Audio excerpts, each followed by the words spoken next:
částech České republiky začala nečekaně padat bílá pevná látka, o které se domníváme, že není přírodního původu.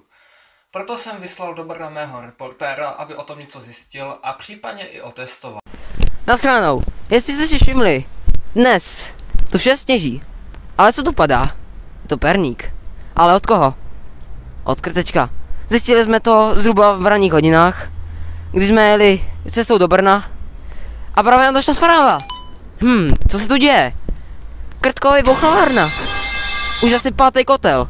Když se podíváte tam můžete vidět, kolik toho ruplo. A jak vím, že to je perník? No, nevím. Já jsem to nešťupal. Vůbec. No, tak to je. A sněží to až moc, takže si dávejte bacha. A závislí budou mít asi druhý Vánoce. Děkujeme. Ty pičo.